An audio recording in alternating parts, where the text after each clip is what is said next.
Honourable Chairperson, if you want to change the Constitution or an entrenched section of the Constitution or the Bill of Rights, you cannot make a single procedural error, not one. In this process, many errors were made and are still being made. The Freedom Front Plus reserves all its rights with regard to this process, and the making of recommendations under these circumstances should not be construed under any circumstances as approval or consent of the errors in procedure which have been willfully committed by the committee and some of its members, even after they were warned on more than one occasion. We believe that the current process is fundamentally flawed. We believe that the majority of the committee seems to be willing to take a report to Parliament that will embarrass Parliament and the President. However, we think that the whole process was flawed. I would first like to react to the process itself and how that process went along. We remember that the President, and I'll come back to that. Let's start with the process and the public hearings in the beginning. We know that there were 33 meetings held across South Africa in all 9 provinces, and it's common cause that approximately on average 75 people spoke at each meeting. Let's say, for argument's sake, that the majority of them were in favor of amending the Constitution, which is not the case, but the majority were. We accept that. Let's say that 1,000 people attended those meetings, and all of them were in favor of amending the Constitution. We're talking about 33,000 people in that instance. Then we come to the written submissions. On 14 March 2018, the President, during question time, called on the public to make submissions. He was going on in the House, like in the constitutional process, we need submissions. And the public listened. On 31st of May, this ad was placed in the media, inviting the public to make submissions, and they listened. 24 June, the spokesperson, Moloto Matapo of Parliament, said to African News Agency the following: the Constitutional Review Committee is in the process of contracting a service provider to increase the capacity of the CRC with the aim to analyze the submissions to ensure that each and every submission would be considered. Even submissions with only a name, cell phone number, or email address shall be considered. Actual process, it didn't happen, and we know it didn't happen. Not one single written submission was addressed to any political party or to any member of this committee. They were addressed to Parliament. Later on, it was said that members could go and have a look, which they did. But Parliament failed in its role, and the committee in that sense. Until today, no report that deals with the written submissions were presented to the committee. More than 200,000 emails are somewhere in cyberspace and were never made available to members of the committee. No report that deals with written submissions were ever adopted or even discussed by the committee. If we take the statistics given by that service provider, it's clear that 630,000 written submissions were allegedly received. 472,344 said no to the change of the Constitution. That's 74.9%. 153,000 said yes to the Constitution's change. That's 24%. A majority of 75% were against that. Then we come to the oral submissions and hearings we had here over 6 days.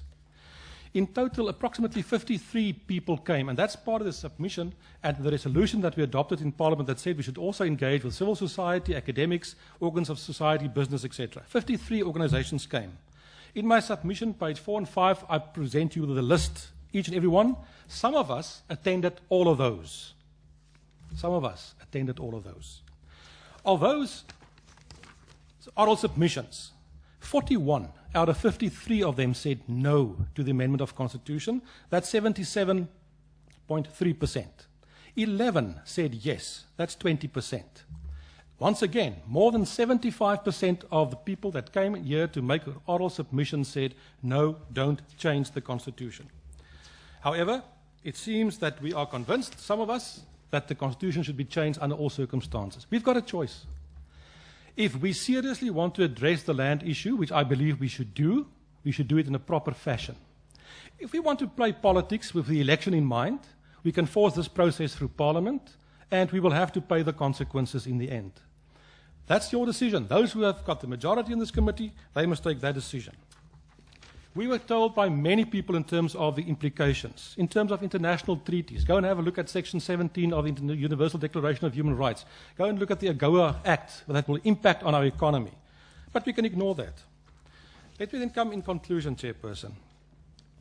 The written submissions, as well as the oral submissions, make it abundantly clear with a 75+% majority in front of this commission that there were no grounds whatsoever to argue that the evidence put in front of the committee now, up to this point, necessitates an amendment of the Constitution of South Africa. On the contrary, they said exactly the opposite.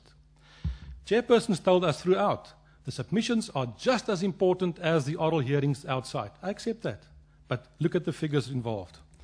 If the ANC, with the support of some other parties, goes ahead and recommend to Parliament that Section 25 of the Constitution should be changed, it can only be argued on the basis of the pronouncement by President Ramaphosa already on the 31st of July, when he said, quote, accordingly, the ANC will, through parliamentary process, finalize a proposed amendment to the Constitution that outlines more clearly the conditions under which appropriation of land without compensation can be effected.